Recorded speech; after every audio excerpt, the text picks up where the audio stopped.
Bhavnagar bank of બરોડામાં સરકારી loan યોજનાનું કૌભાંડ ખુલ્યું છે। પોલીસે અત્યાર સુધીમાં 5 આરોપીઓની ધરપકડ કરી છે। પૂર્વ બેંક મેનેજર, ક્રેડિટ ઓફિસર તેમજ 2 એજન્ટ અને 1 લોન લેનાર પકડાયા છે। લઘુ ઉદ્યોગના નામે 24 વ્યક્તિઓને લોન અપાવીને છેતરપિંડી આચરવામાં આવી। બેંક ઓફ બરોડાના રિજિયોનલ ઓફિસરે ઘોઘા રોડ પોલીસમાં ફરિયાદ કરી છે। સમગ્ર મામલે એસઆઈટીની રચના કરવામાં આવી। 1 પીઆઈ તેમજ 3 પીએસઆઈ અને રાઇટર સહિત 7 થી વધુ પોલીસ કર્મીઓનો આ એસઆઈટીમાં સમાવેશ કરવામાં આવ્યો છે। તાત્કાલિક બેંક મેનેજર અને ક્રેડિટ ઓફિસરે 1 કરોડ કરતા વધુની ઠગાઈ આચરી છે। એજન્ટો સાથે મળી સરકારની વિવિધ યોજનાઓમાં લોન લેવડાવીને કૌભાંડ આચર્યું છે।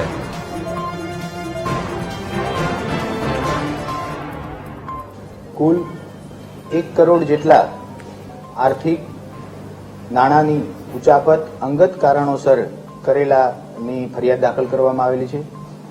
આ અંતર્ગત ટોટલ 28 આરોપી વિરુદ્ધ ફરિયાદ દાખલ કરેલી છે, જેમાં અત્યાર સુધી 4 આરોપીની ધરપકડ કરવામાં આવેલી છે।